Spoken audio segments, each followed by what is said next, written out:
Yeah, back in the field with the Trackstarz, Ryan Righteous, Sean Tanner, DJ Jeremiah. What's good? All right, for all things Trackstarz, make sure you go to trackstarswithaz.com. Follow us on Instagram at Trackstarz, Twitter at Trackstarz, like the Facebook page, subscribe to the YouTube channel, and just do it all, man. We need you to leave a review for us so that we know how well we're doing or how we need to improve. You can help us curate this show. Your input is very important, so make sure you go and download the app, download the podcast, and make sure you leave a review. Apple iTunes, all right? Yeah, man. So shout out to our sponsor, Olivet University. You can see Ryan Righteous with the hat right there. Yeah. I got my joint. Boom. Boom, boom, boom. Yeah. Olivet University. So if you like these hats, we also have the beanies. Yeah, the beanie is dope. So here it is. So during November, every high school senior, junior, or transfer student who applies to Olivet will be given a new hat. Students can choose between this winter beanie. Where's my beanie at? The winter beanie. All right. And a baseball cap that Ryan's wearing. Mm-hmm. Shipping is free as well. So enjoy these previews and apply now. So look up Olivet Nazarene University. Check them out, man. It's awesome. They're supporting the show, so we're supporting them. All right, so obviously Jeremiah went through some changes, a little plastic surgery. That what we're gonna call it. So shout out to Jason Bordeaux for filling in for Jeremiah today. Jeremiah he actually got surgery technically. So he is out of it today, but he's on the chat, so he'll be talking here and there. But he got his wisdom teeth out, so doing a TV show where you have to talk constantly is not the best thing to do right now. So Jason Bordeaux is with us. How you doing, sir? Yo, what's up? It's been a while since I've been on the show, man. Yeah, man. It's good to be here. Hey, Did you get my request for a digital autograph? Digital autograph? Yeah. I don't know what that is, man. I need you to DocuSign me your autograph now that you got your album out, your EP out. I'll send you a physical when I get them in, bro. I'll send you a physical, and I'll sign it for you.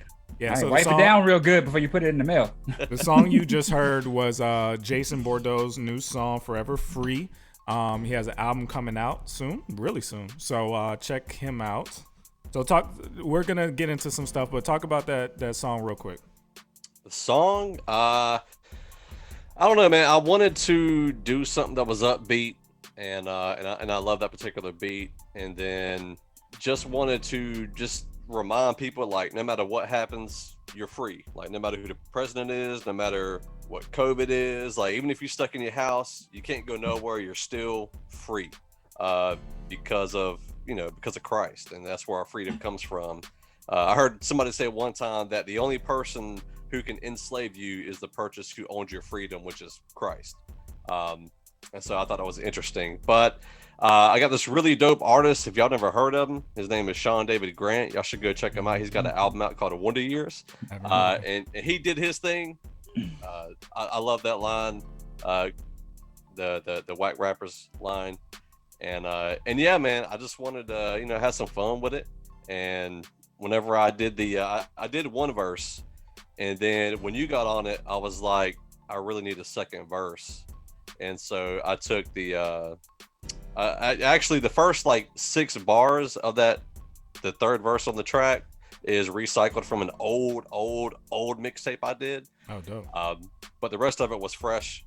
And yeah, man, I got a lot of feedback on the line for line, so I was like, yeah, let me go ahead and release this as a single, and which I felt like is going to help a little bit, just expose the difference between this EP that's coming up and the previous singles I've done, because the EP is different from my previous singles for anybody who is curious on how it's going to sound. Mm-hmm. Yeah, it was an honor being on there with you, man. Actually, you're the first verse I've written since my album, Wonder Years. Oh, you guys know my dad passed away. He had got cancer right after my album came out, so I hadn't written anything since then. So that was the first verse I've written. I owe Damo a verse as well, so I'm trying to get back into it. I owe Rick Sincere some verses as well, so I'm gonna slowly get back into it. But I went cold turkey after my dad's diagnosis, so this is me coming back in, trying to get it going again. But appreciate you asking me to get on that, man. Yeah, man. Yeah, I was gonna get Well, that's album stuff. I ain't gonna worry about it. But it was good to have you on. I definitely want to work. I want to work with all the Trackstarz team. Like, we just need a Trackstarz team mixtape is what we need. We could do it. With Red Snapper. Yeah. Okay. Yeah. Let's do it. I love it. I love it. So speaking of bringing things back, we haven't done a noteworthy in a long, long time. If you guys don't know what noteworthy is our way of getting people to send us letters anonymously so they don't feel embarrassed. They can ask us the craziest questions. We'll try to give as much insight as we can. We've gotten some crazy questions over the years, but we just so many things started happening that we kind of got away from doing noteworthies. And we have like 30 of them piled up that we haven't even touched. So we went back and said, hey, we weren't able to answer this person's question at the time, but there's other people who still may benefit from these. And if you guys start sending in new ones, we'll start doing more of the new ones as well. But so we reached in the bag and pulled out what was there, and this is what came out. So, all right, Jason, help me out with this noteworthy. All right. Problems with pornography and masturbation. Hello, Trackstarz. Love the weekly content you guys present. You guys have truly impacted my Christian walk. I have literally binge watched from 9 years ago to almost now. In the case you're watching this last year's content, thanks for doing what you do.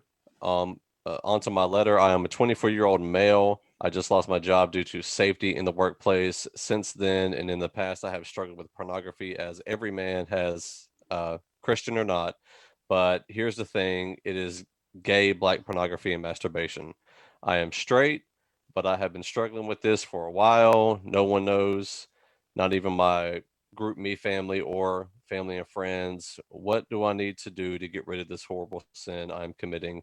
I have been praying to God constantly, but I feel like he doesn't seem to hear me. If you guys can help me understand why I'm going through this, it would be greatly appreciated. Thanks, your fellow Trackstarz fan and support. Love you guys. Wow. All right. That was the first thing that popped out. So we were like, okay, this is why we used to do these, because it's raw. It's like nobody would come on here and just say that out loud, right? Yeah. But that's something that's somebody's dealing with. So to be able to ask their brothers anonymously, hey, this is what I'm really dealing with. You don't know who I am. We actually even may know this person. We have no idea. But this is real. And we want to give you guys a space to say what's real without the judgment. You may get some judgment, honestly. I don't know how these people are going to respond. But it won't be like your name's attached to it or anything. But we're going to give our best effort to say, okay, this is what we believe God may be saying to you. If you were in a room with us as brothers, this is what we would say to you. So what do you guys think? Yeah, man, that's a tough one. That's a tough one. Just because, it's, you have to come from different angles, right? You got to come from so many different angles. He's a straight man that's dealing with gay pornography, right? And that's something that, in your mind, you're thinking, well, there's a couple of things we got to attack here, right? We got to attack your let's say address, not attack. That sounds right. Address. Thank you.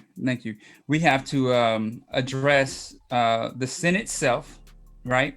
The level. I won't even say can I call it a perversion if we're talking about a straight man with a problem with gay pornography? Because honestly, what it sounds like is that he may not know that he's having those feelings for guys. And maybe he's just not acted on it. So there's a couple of things we got to do. This is a really tough one for me because I had to deal with the last one that we had that was really, really difficult. And I kind of just did the same thing. Like I just kind of talked around it because it's like, man, it hit me so fast that all the advice I want to give is, first of all, just repent of the sin.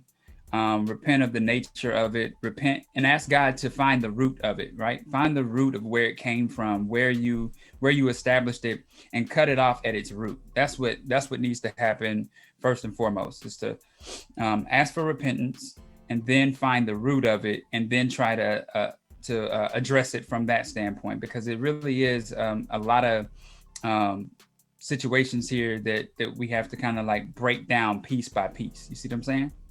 Yeah. I would almost say the gay part is almost irrelevant. I think the porn part is the issue here, right? Like, I think guys struggle with porn of all sorts, and you may not, if you struggle with porn, you can venture off into a lot of different things. And whether he knows he's gay or doesn't know he's gay, that's a whole nother discussion. Watching porn for pleasure, that sin in itself is a hard one for guys, regardless of what's on the screen.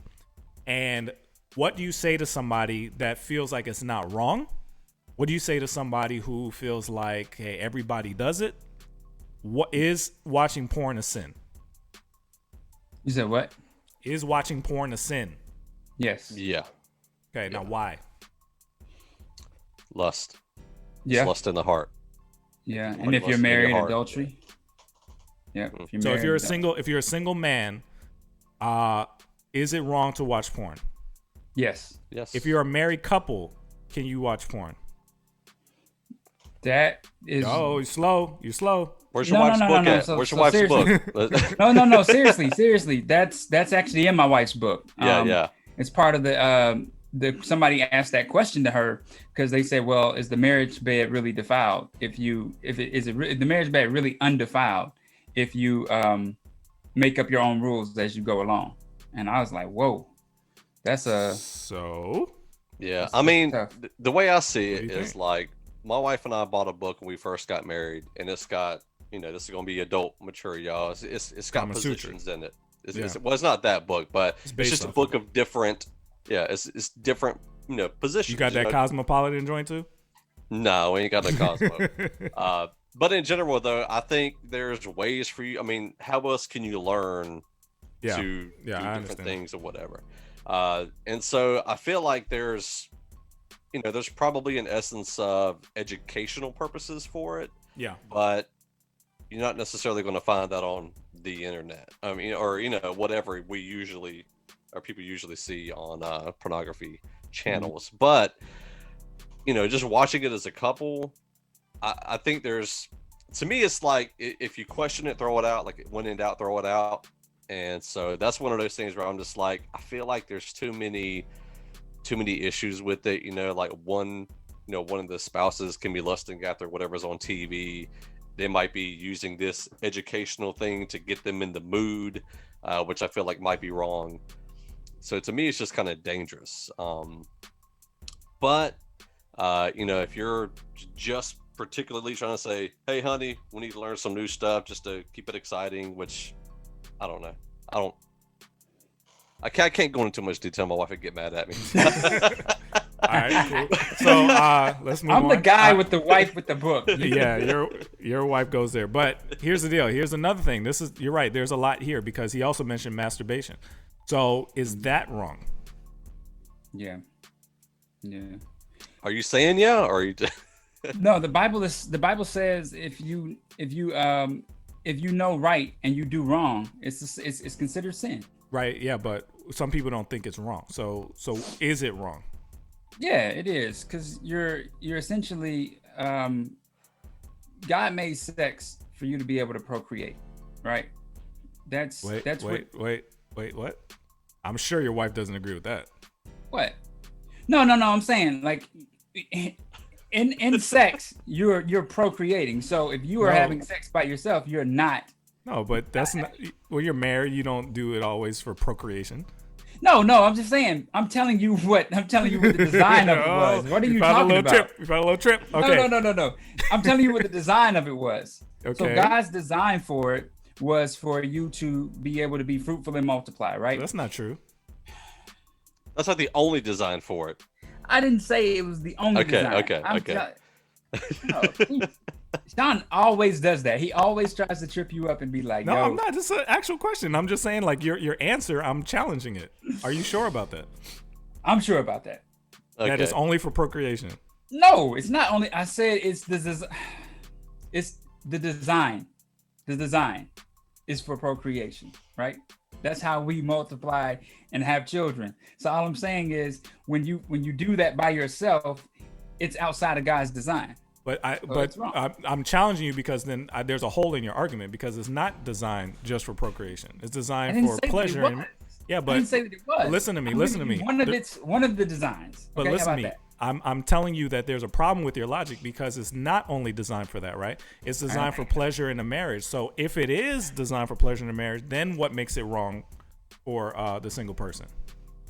Well, I think the issue with a single person doing that is, one, it's for self only, yeah. so it's just to pleasure my flesh. Two, again, when in doubt, throw it out. Three, it. I don't know of any man who has ever done that, or I haven't talked to women about doing it because I'm not a woman. I stay away from those conversations. But I've never talked to a man who's like, yeah, I just sit here and just that's the only portion of anything that I do. It's always accompanied with lust of some sort. Oh yeah. Like I don't know any man who just whatever on his own without any sin being involved.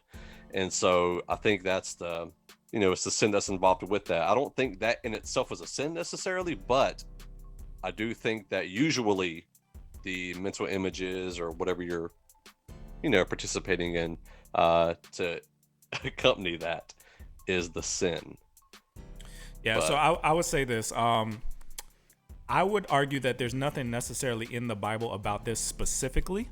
You can infer from when it says sexual immorality and two becoming one in marriage. So you would assume that if you're doing marriage stuff before marriage in any form, then that would constitute your sinning. That's sexual immorality. It's not the moral version of what he created. And the reason I got on Ryan about the procreation part is because it was designed for pleasure as well. It's not, sex is not happens to be pleasurable.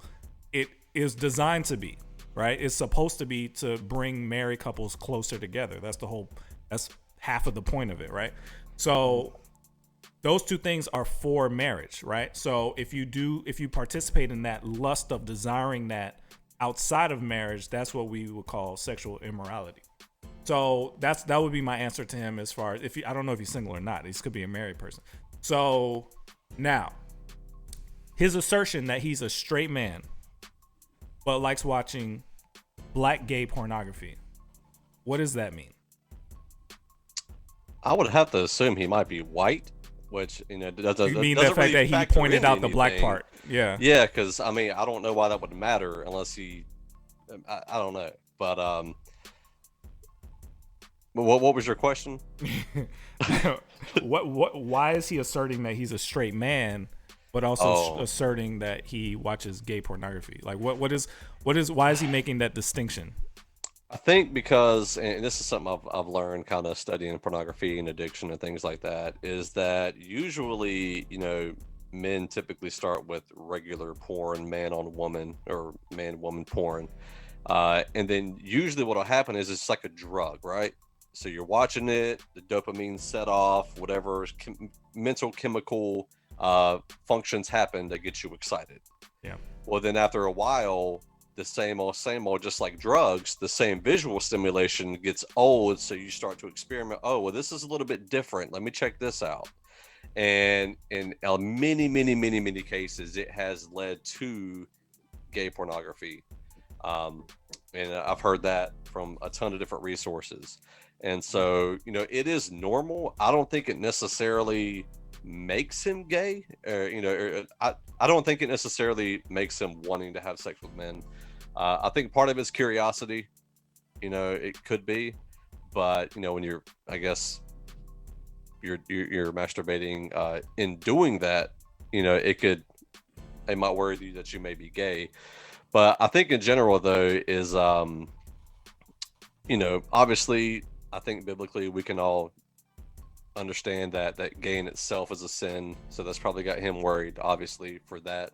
And then taking personal pleasure in seeing two people engage in that sin, and them being black really doesn't matter necessarily. I don't think there's, almost it being gay doesn't matter, like Sean was saying earlier. But I do understand his concern, like, well, what if I meet a woman and I might not be physically attracted to her? I actually know somebody who told me that that's how he became gay. He said, I was watching a lot of pornography. He said, and then after a while I stopped paying attention to the women and started focusing in on the guys. So here's the thing, and this is just my opinion. This is I don't know if it's biblical or anything like that. I'm just telling you, this is just from observation, friends, and things like that. I think it may be a mistake, and we may be falling for a worldly view of this by saying someone became gay or identifies as gay or not. Where I think the Bible leans to more, gay is an action. It's not an identity. You see what I'm saying? Like, where sin is a sin. It's you're doing a sin or you're not doing a sin, right? It's not, you don't become a sin. And I think when we participate in the identification of people as a sin in biblical terms, you are now a thing, you are gay, you are this. I think that can become a mistake because it makes people think you are this or you're not a this. Whereas somebody can believe in their mind, I am not gay, but then they do things that the Bible would consider a sin, right? In that direction. So I just think we need to reframe it as you're not one thing or another. And I think honestly, the world is even moving towards there not being a polar opposite sexualities anymore, right? So this should be easy to agree with. I don't think we should be labeling things as gay, not gay. Are you, as a Christian, are you sinning or are you not sinning? Are you closer to God or further away from God? If we agree it's a sin, it doesn't matter what you characterize yourself as. Are you closer to God or wait, is he pleased or is he not pleased? You see what I'm saying? So I think we need to get away from the labeling as well, because it puts people in boxes to make them think, oh, if I had a thought or if I have a desire, that means I am the thing. No, it means you may be struggling with the thing, you may be grappling with the thing, but you don't become the thing. And I think we keep doing that. And then people say, well, I had a feeling, I had a thought, I had a reaction. That means I am the thing. And it's like, no, don't do that. So, of course, there's a lot of debate over all these topics. You know, you could probably watch a whole different show, and Christians, people who call themselves Christians, will say the opposite of everything we're saying about being gay, about pornography, about being married, watching pornography. So how do you know that you're right about what you think? I think it's proper just exegesis of text. I mean, I think it's what you feel in your heart. You know what I mean? Like, I think a lot of times, you know, we were having this conversation yesterday, Sean, you and I, about people making opinions their facts, you know, and passing it off as facts. And so I think a lot of times when you have an idea in your mind, you're like, yeah, you know what? This is what I believe to be a sin. This is what I believe to be wrong. This is what I believe to be against God's will, against God's wishes for our lives. And so I think it starts there. And I think that everybody's entitled to their own opinion, you know, no matter how you come to it, you know, and it may be you take a harder stand on this than you do something else. And we all know sin is sin, right? So I honestly believe that Christians take the hardest approach with this is because it's the sin that they don't deal with. Not saying pornography isn't, but if you're a straight man or you're a straight woman, chances are you're not dealing with lust of the opposite sex, lust of the same sex. And so that is another issue why I think people give it such a hard time, is because they can't see themselves in that position. They're like, well, this is something I know I'll never deal with. You know, like I've never had a problem with alcohol, but I do sympathize with people who do, you know, and it's run in my family, and it's the reason why I stay away from it. And so when I think that people get to that place and they're like, okay, this is bad for me, I know that this could be a gateway to something worse, so I'm not going to do this thing. Right. I just want to say, because you said that it's everybody's opinion is how you feel, then there's no what's right and wrong then. How do you know if you're right or wrong? Because, I mean, it's the same way with the Bible, right? I've had conversations with Jason, I've had conversations with you, and people can take scripture out of context. Now, you guys do a lot of, correcting in love, and I appreciate that. But people take scripture out of context. And so somebody can go along believing this is what this means. Like, I remember quoting the scripture to Sean, and Sean's like, I don't think that's what that means. And I'm like, well, when I was in church and I heard that scripture and I took notes on it, I felt that that's what it was meaning, right? I always say the wealth of the wicked is laid up for the just, and Sean's like, that's not really true, but whatever. And so yeah, but you're saying this totally wrong. What I'm saying is, it doesn't matter what I think about it or what you think about it. We should all be trying to figure out what God thinks about it, right? Exactly. Exactly. So, but that's why I don't want to just say, oh, it's just whatever you feel, like however you think. Well, no, I don't think it's that. I think you have to kind of pray for wisdom and clarity on everything and anything you do. I think it's, again, I would still go back to is proper study of Scripture. I think we have too many people that just brush over stuff, or they just throw Scripture out completely, and they say, "I'm saved. I ain't got to worry about do good, don't do good," which I believe is a huge mistake in representing Jesus well. As far as like going back to this situation, I'd say almost all those elements are an act of sexual perversion. I would say to pray that God changes your heart.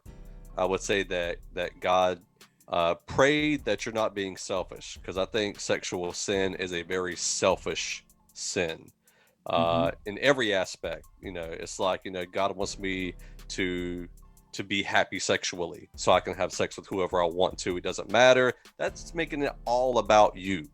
Like God's up there thinking, I want you to be sexually satisfied, so you can, whatever turns your engine, go ahead and do that. And I would even challenge you to say, even in marriage, it's not about you. Yeah, that's a good point. In marriage, it's supposed to be a way for you to connect with your wife, to please your wife. The focus should be on pleasing them, not yourself. It should never, honestly, ever be about you. So that, I think that's what Jason pointed out is important. And I'll also say there are Christian, like, sex counselors. I found out on Twitter the other day. There's actual like Christian educators who, like, I don't know if y'all remember. Do y'all remember Sex Talk with Sue Johansson, that really old show? Nope. No. It's like a really old lady, like an old lady. She come on late at night, and people were doing like weird shows you guys watch. It was it used to come on like after the dating game. It was like late at night, like right after dating game, yeah. And it used to trip me out. But there's Christian people that do that same thing. I don't know if it's like TV shows and stuff, but there's Christian people that'll give you biblical answers to sexual questions. And your wife's book. What's your wife's book, by the way? What's that plug? Secrets of the Sexy and Shameless. There you go. Y'all check that out. Zinga. But there's people out there Last chapter is not about me. But there's people that are experts in this, and they take a biblical approach. They study sexuality, things like that, and they can help you so you don't have to turn to the sinful tactics, or just people who are not Christian. I might give you non-biblical answers to those, and I think that's important. And I would say this: freedom is possible. I struggled with pornography when I was in high school, and I had to just pray, God, please, I don't want to do this. The secrecy, the feeling like you have to hide, the closing the computer.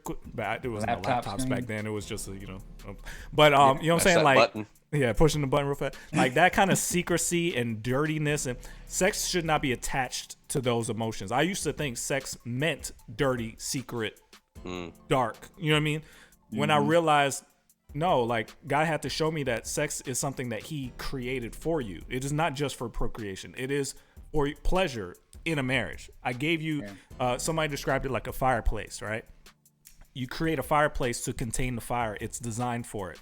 But if you just throw fire all over your house, it's going to burn the whole thing down, right? So you don't want to use things that are designed, that God created, took the same time He took to make you, He made this thing for you, right?